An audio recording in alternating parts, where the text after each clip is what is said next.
I'm Dwayne Brown. Tonight on KPBS Evening Edition, are they guilty by association? The question before a San Diego judge in a case that may set a new legal precedent, testing California's gang conspiracy law.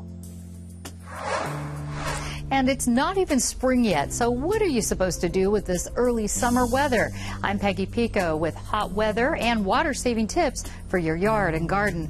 But first, will they stay or will they go? Chargers Special Counsel Mark Fabiani joins us with an update on the new stadium plans for Carson and San Diego.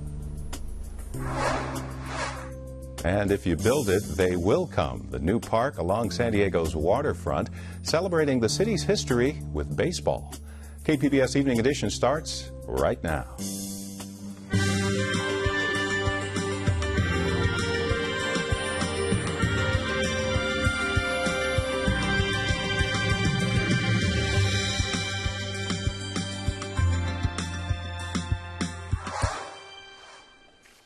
Good evening. Thanks for joining us. A San Diego judge dismissed several charges today in the case of rapper Tiny Do and others. The case got national attention because of its implications for free speech. But Speak City Heights reporter Megan Burke says Lincoln Park neighbors were watching the trial for a much different reason. She joins us from the newsroom with more.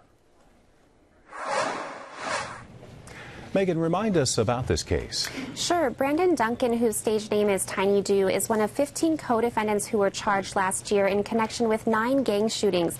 The district attorney says while not all of those on trials actually pointed the gun, they benefited somehow from the crimes. In Duncan's case, he sold rap albums with lyrics that allegedly described the incidents. Many have speculated that's a violation of the First Amendment. And in your reporting, you say neighbors close to the men were concerned about something else, right? That's right. This could have been the first prosecution of its kind under Penal Code 182.5. Voters approved it under Prop 21. It says if you're a documented gang member, you can be held accountable for any crimes committed by your gang, whether you're aware of them or not. A prosecutor just has to prove you benefited in some way. In addition to the album sales, the district attorney has said some defendants benefited essentially because their street cred went up. We caught up with Duncan's attorney at the courthouse today. You're not going to charge somebody with a crime when he had no knowledge of that crime. And that's what the prosecution's trying to do. They're trying to say mere membership in this gang makes you liable for anything any gang member commits. And there's 453 Lincoln Park gang members. There could be a gang member committing a crime right now somewhere. And basically by the DA's ruling on it, all these defendants would be guilty of that crime that's being committed right now. So hypothetically, even though the men were in court today, they could be tried for a crime going on outside. But it seems the judge isn't buying it. The hearing is wrapping up now, and sources in the courtroom tell us he's dropped most of the charges under Penal Code 182.5. Earlier this morning, he did uphold some conspiracy charges for 3 defendants allegedly linked to the crimes through hard evidence. So they'll move forward through the judicial process, but attorneys tell us most will get to go home soon. The DA was not granting interviews today, but we expect a statement from her later this evening. Speak City Heights reporter Megan Burks. Overcrowded prisons in California are seeing major changes thanks to a new law. State prisons have released 2,700 inmates under Prop 47. The voter-approved measure reclassified some felonies to misdemeanors, from shoplifting to grand theft. The law has allowed the state to comply with a court-ordered inmate reduction mandate ahead of schedule. After a 14-year effort to get a new football stadium for the San Diego Chargers, Peggy Pico finds out what's next for the future of the team. The Citizens Advisory Group recommendation is to build a new Charger Stadium in Mission Valley. But the Chargers' preferred site is downtown San Diego, and the Carson City proposal is still on the table for a joint stadium with the Oakland Raiders. Here with the Chargers' point of view and to talk about the next steps is Special Counsel to San Diego Chargers, Mark Fabiani. Mark, thanks for being here. It's a pleasure. Thanks for having me. Now, why do the Chargers think that the downtown site for a new Charger Stadium is better than Mission Valley? Well, we worked on Mission Valley for 6 years of our 14 years of work on a stadium in San Diego, and we abandoned it, we thought, for good reason. We moved downtown because we thought downtown was a place where you could build a multi-use facility that would be used for more than just football games, much more attractive to voters, and, well, it could be financed through a hotel tax, which residents don't really pay, tourists pay it. So we thought it was a more attractive option for voters. And the big problem with Mission Valley is the timeline, the cost. What is it? Well, Mission Valley is a complicated site. It's not even owned by the city. Half of it's owned by the water water department, and so the city would have to buy its half from the water department. The site has pollution underneath it from a plume that's caused by leaking fuel tanks nearby. The community there is very much against a huge development, as they should be, because that community is awfully crowded the way it is. So the list goes on and on of reasons why it's very complicated to build anything in Mission Valley. The advisory group is going to present its financing plan for the Mission Valley site at the end of May. What would you like that financing plan to include? Well, it has to include three things. One, it has to be something that voters will support. It can't be something that looks good on a piece of paper but will never be adopted by the voters. Second, it has to have a plan that can be enacted in a reasonable amount of time. In other words, if it includes some mega development project to help pay for it, that's not going to work, because that will take many, many years to go through the entitlement process. And third, it has to have a stadium that costs a realistic amount of money. Not what a stadium cost 5 years ago or even what it costs today, but what it's going to cost in 2019 or 2020 when the actual building of this stadium would begin. Those are the three biggest factors. Speaking of cost, what would the cost of a new stadium in San Diego be compared to the Carson City cost? It would be less, because we're building it for just one team. We'd also be building a smaller stadium. The most recent example of a stadium being built is San Francisco, which cost about $1.2 billion. Minnesota's building a stadium now. It's costing more than that. Atlanta's building a stadium now, costing more than that. So we're using San Francisco as kind of our guidepost. That's the one that's been built most recently. Why do the Chargers support a financing plan in the Carson City proposal that doesn't require taxpayer money, but here in San Diego it would require taxpayer money? It's a great question. I gave 3 speeches last week here in San Diego, and that was the #1 question I got at all 3. And the answer is simple. That market is very different in Los Angeles and Orange County and the Inland Empire. There are 22 million people within striking distance of that stadium in Carson, and that means you can sell preferred seat licenses, you can sell luxury suites, you can sell naming rights, you can sell basically everything for a lot more than you can sell them for here in San Diego. If we could get those prices in San Diego, we wouldn't need a public subsidy here either, but you can't. This is a different market. It's a smaller market. The Raiders can still back out of the Carson City proposal. I understand there's a lot of talk that the Raiders owners is dedicated to staying in Oakland. If they backed out, would the Chargers be able to finance the stadium in Carson City on their own? Well, we're dedicated to staying in San Diego as well. So the best solution for everybody is Oakland gets a deal there, we get a deal here in San Diego. That's the best solution. But if that didn't work out and Oakland made a deal with the Raiders and we don't get a deal in San Diego, we would proceed with the Carson project on our own. We can finance it on our own if we need to. And how would you be able to finance it since it's more expensive? Well, it's less expensive if you're building just for one team than 2 teams, and you're getting 100% of the market. You're not dividing the market with another team. So in the end, it's pretty much of a wash. You can finance it with 2 teams or with 1 team pretty much the same way. What is your response briefly to criticism of saying that this is a bluff? You're just doing this to kind of strong-arm the city into giving you a better deal in San Diego? Again, if people think that, they have the right to think that. It's not our job to talk them out of that. I would just say look at the last 14 years of work. Dean Spanos and his family have never bluffed before. They've never made a threat to the city before. They've had plenty of opportunities to relocate to Los Angeles. Many different stadiums have been proposed up there. They've never taken any of those opportunities. But again, people can think what they want. If they think it's a bluff, they should just, I guess, keep watching, see what happens. If the Mission Valley site is the chosen site, would the Chargers stay beyond next season? We'd have to look at the plan that the task force comes up with. If it's a plan that can work, that has a realistically costed out stadium that is actually going to be voted on by the people and enacted, then of course we would play there. If we could make it work, we would play there for sure. What do you want to tell the fans about the Chargers' commitment to staying in San Diego? I would ask them to look at the last 14 years of work that we've done, look at all the money that we've spent, and I would ask them to pretend that this was their business. Would they allow 1 or 2 other teams to move into a nearby market, Los Angeles County and Orange County, take 25% of the business, and then leave you here in San Diego with an ancient stadium at that point and no options? Most people wouldn't do that if it was their business. Right. Well, we will hopefully be talking to you more about this in the future. Mark Fabiani, thanks so much for the update. My pleasure. A tug of war is shaping up over taxes in a popular online marketplace for short-term rentals. San Diego and other California cities collect a transient occupancy tax from sites like Airbnb. Supporters of the fee claim these sites need regulating, and short-term rentals lead to housing shortages across the state. Critics say the fee discourages people from stimulating the local economy. One lawmaker is pushing a bill to stop cities from taxing short-term rental units. But for people who are looking to rent out part of their home on a short-term basis, they shouldn't be hassled by their local government in order to be able to just simply enjoy the rights that they should have for their own property. San Diego City Council is set to discuss Airbnb rules next month at the Smart Growth and Land Use Committee meeting. They want to harness the power of data and technology to make government more transparent. Consumer advocates want to use technology to give the public more access to what goes on inside government. They also want to give voters insight on decisions made by politicians they elect. A watchdog group will host a summit this week to discuss ways to make it happen. Consumer advocates say public safety agencies could do a better job at helping folks understand useful crime information and other data. Mayor Kevin Faulconer's website got a makeover today. KPBS tech reporter David Wagner says the redesign offers a glimpse at what a new city website could possibly look like. Mayor Faulconer unveiled a new sandiego.gov/mayor today.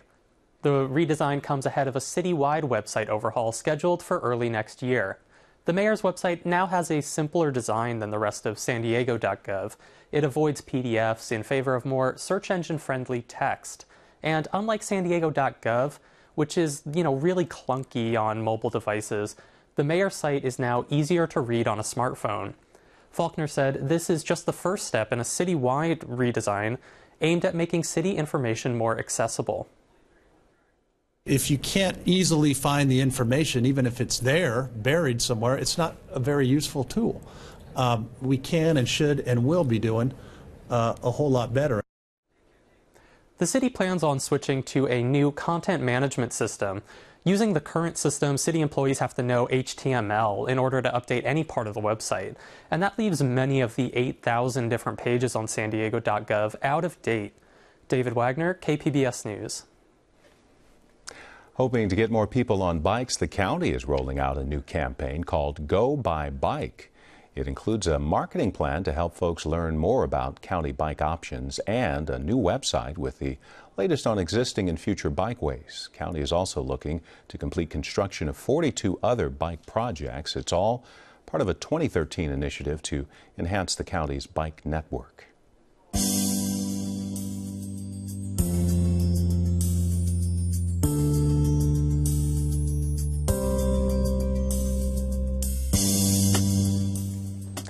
More U.S. troops than expected will remain in Afghanistan. The Obama administration will likely keep nearly 10,000 troops there well into next year. Military leaders wanted more troops to protect America's investment and provide as much training and advice to Afghan forces. The initial plan was to draw down U.S. forces to 5,500 by the end of this year. California Assemblyman Rocky Chavez is the first Republican to throw his hat into the ring for the U.S. Senate seat to be vacated by Democrat Barbara Boxer next year. KPBS North County editor Allison St. John says his name recognition is low, and many observers are asking, who is Rocky Chavez? Republicans make up less than 30% of registered voters in California, but Republican Assemblyman Rocky Chavez decided he wanted to make running for the U.S. Senate his next career move. Well, I've always been an underdog. People told me when I was in school getting ready to go to college, being the first one to go to college, that I could never be an English major. Well, I graduated from Chico State with an English degree. When they told me I couldn't be a Marine officer because I was too short, had to be 5'6", and I was 5'3½", years later I'm a colonel in the Marine Corps. When I started running for the Assembly District 76, I was told by others in the party that this was not my time, it was somebody else, and I won by 17 points. Chavez is now in his second term representing the 76th district in North San Diego County. Term limits would have given him another 8 years, but he's ready to move on. 140 people showed up to a fundraiser billed as a round table in Carlsbad. So this is someone who has a long record of selfless service to our country and our state. Chavez chose to be introduced by an ally, Catherine Baker, the first Republican to win an assembly seat in the Bay Area in 8 years. There were few who believed that there could be a Republican elected in the Bay Area ever again. And it was Rocky, who was probably the very first member of the state assembly, who said, I think there's a candidate who can win this seat. We need to help her. Chavez likely hopes he will get support from the same interest groups that supported Baker. Her unexpected win was largely due to independent expenditures from donors like millionaire Charles Munger and companies like Philip Morris. Chavez is looking to the business community to help him. He has fiscal conservative credentials. He also served as the acting Secretary of Veterans Affairs under Governor Schwarzenegger. Charles Honeycutt, County Veteran Services Officer for Fresno and Madera counties, says that and Chavez's 28 years in the Marine Corps give him clout with veterans. So with Rocky, when he contacts us, he's one of us. He's a comrade. Chavez also hopes he'll get the backing of Latino voters, a growing political demographic. But only an estimated 17% of Latino voters are registered Republican. Arnulfo Manriquez, a registered Democrat, came to see what Chavez had to say. He's president of MAC, a prominent community organization in San Diego working with Latino families. This is an important seat for California, for the nation. I think that I'm watching everything closely. I am looking for those that are going to be supportive of the immigration reform, comprehensive immigration reform. That's very important. I work with a population across the county of San Diego that is impacted by this. Chavez is a moderate on most social issues. He has not received the blessing of the Republican Party, which will not back any one candidate until after the 2016 primary. Tony Kravaric, chair of the San Diego Republican Party, cites San Diego's Republican Mayor Kevin Faulconer as an example of a Republican who won in a city with a majority of Democratic voters. If you hit on the right messages, on the statewide level, like Kevin Faulconer did on a local level, you will get crossover votes, and Rocky Chavez would be somebody who definitely could get crossover votes. Kravaric says not all Southern California Democrats will vote for Kamala Harris, the Democratic choice for Boxer's U.S. Senate seat. If you're not a San Francisco liberal, you ought to take a look at another alternative. Chavez acknowledges there's plenty of time for other Republican candidates to jump into the race. But I'm confident looking across the field of anybody who's thinking about it. I actually have won elections. I've actually ran a state agency. I actually have a base of support. I'm from California, and we have a message that's going to resonate throughout the state. Chavez plans to raise $3 to $5 million to be viable in the primary. He's already thinking about the tens of millions more he'll need if he wins that long shot. Alison St. John, KPBS News. What's old is new again. The Port of San Diego launched the official opening today of Lane Field Park. It's the same location as the former baseball stadium at the corner of West Broadway and North Harbor Drive. That's where the Pacific Coast League Padres played for 21 years in San Diego, from 1936 through 1957. The park celebrates Lane Field's history through its design. The pitcher's mound is here, home plate is here, and the bases are marked by special lighting, and at night, I promise, it looks phenomenal. Rudy Regalado played in the final game at Lane Field 58 years ago. He was on hand to throw out the first pitch. The 1.5-acre park is part of the North Embarcadero Visionary Plan and will eventually include public restrooms and concessions. San Diego State men's basketball team is heading into March Madness despite losing the division championship game to Wyoming Saturday, 45-43. Aztecs are headed to the NCAA tournament for the 6th year in a row, extending the school record. They'll face St. John's in the first round on Friday in Charlotte, North Carolina. Coach Steve Fisher says they're a formidable opponent and very athletic. The game will be televised on CBS Friday night. Another shakeup for the men's basketball program at the University of San Diego. The campus announced this was the last season for head coach Bill Greer. On its website, the university announced a nationwide search for a new coach. Greer spent 8 seasons with the Toreros. He finished this season with 15 wins and 16 losses. I'm Judy Woodruff on the next News Hour. Netanyahu on the line. The latest from Israel ahead of their elections. That's Monday on the PBS News Hour.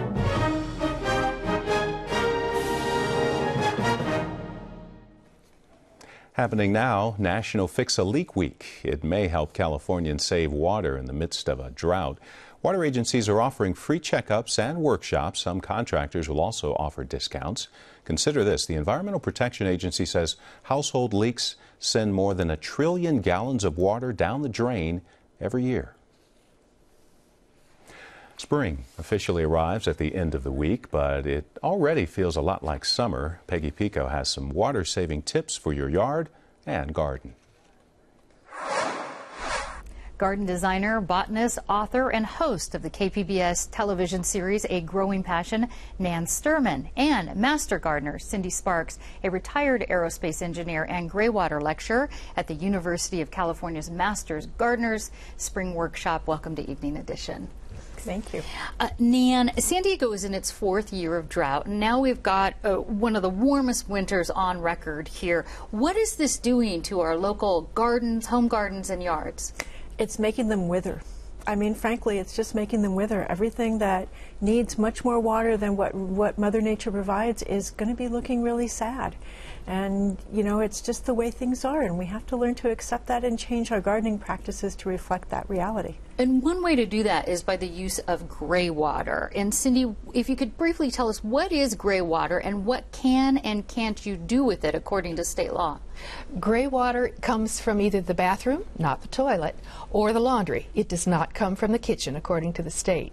So you can stop thinking about the kitchen for the moment. I will be talking about it on Saturday.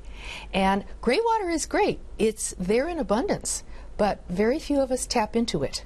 So it can be used on anything that isn't just an edible. In other words, you can put it on a tree if the edible part is pretty high, but otherwise you want to use it on your ornamentals or other parts of the landscape. So we're talking water that runs down the drain from the shower, from the bathroom sink. How do you actually get it from the house out to that either tree with fruit or just a tree that's not edible?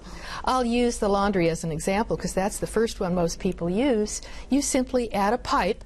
Your washing machine will normally pump out the dirty water, and you put another pipe there that doesn't go to the sewer, so it'll go to the outside. You're lucky if your laundry is higher than what you want to water.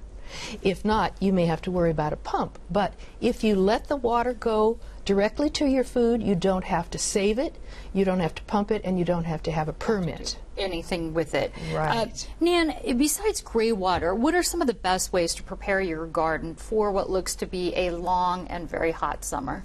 Well, you need to look at your irrigation system overall. Gray water is a wonderful supplement, and overhead spray is gotta go away. I mean, the way to go is drip irrigation, and the best kind of drip irrigation is inline drip irrigation, where you have long tubes that have emitters inside the lines, so there's no parts and pieces to blow apart and move around and all that. It's very, very efficient. So that's really important, to convert your irrigation to a very water efficient kind of irrigation, and then you've got to mulch the heck out of it. Mulch is what we prefer, as for most plants, is about 3-inch thick layer of what we call organic mulch. Organic meaning it came from plant or animal material to start with. So the stuff, the green waste that comes out of your garden, you can use as mulch, or you can send it off to the green waste and then get it back as mulch, and apply it in a 3-inch thick layer, and that insulates the soil so that the water is held in the soil rather than evaporating into the air. And Nan, I know I'm still going on this water thing here, but you'll be leading a workshop this weekend, as you mentioned, on gray water. What are some other topics you're going to be discussing at the Masters Gardening Seminar this Saturday? We'll talk a lot about the plants you can choose and how you can treat those plants, because the other side of saving water is put in plants that aren't so thirsty, that you don't have to water, that will look really great all year round with very little water, and there are a lot of those, particularly the native plants. And to add to that, what I'm going to be talking about is how to get rid of your lawn, which is one of the thirstiest plants in the garden. So if you can get rid of your lawn and replace that with low water plants and irrigate it appropriately and then mulch, you got the problem with. Sure, and that's the bye-bye grass segment. I knew you were going to be talking about that. But what about people who have kids and say, listen, I need grass for the kids. How do I put in, I can't put in cactus. Well, that's true to some extent. I mean, grass, when you have small kids, that's an appropriate use for grass. The other way to look at it is there are parks all over San Diego, and that's community grass. It's like we have community pools. We need to think about community grass. You don't have to have grass in your backyard. Frankly, the kids don't always use the grass. You look at it most of the time. There might be some other fun plants. All right. Well, Nan Sturman and Cindy Sparks, thanks so much for this update. And the Masters Gardener Seminar starts this Saturday morning at 7:30 at the County Operations Center in Kearney Mesa. For registration and details, go to kpbs.org. Cooling off from a hot weekend of dance beats, today workers took down the stage at Waterfront Park after its first outdoor concert. About 15,000 fans nodded their heads to slick electronic beats near the county administration building. Chromeo and Empire of the Sun headlined the festival. People found relief from the heat as well today at Waterfront Park. Some dipped their toes in the water. Other kids were just happy to dive in. We're looking at a cool down in San Diego the next few days. Back into the 60s and 70s along the coast. 80s and 70s for the inland valleys. 60s in the mountains the next few days. And still hot in the desert, mostly in the 80s. Here's a look at what we're working on for tomorrow in the KPBS newsroom on Midday Edition on the radio. Methods of moving through grief with the author of Living Without the One You Cannot Live Without. That's tomorrow at noon on KPBS Radio. You can find tonight's stories on our website, kpbs.org/evening edition. Thanks for joining us. You have a great night.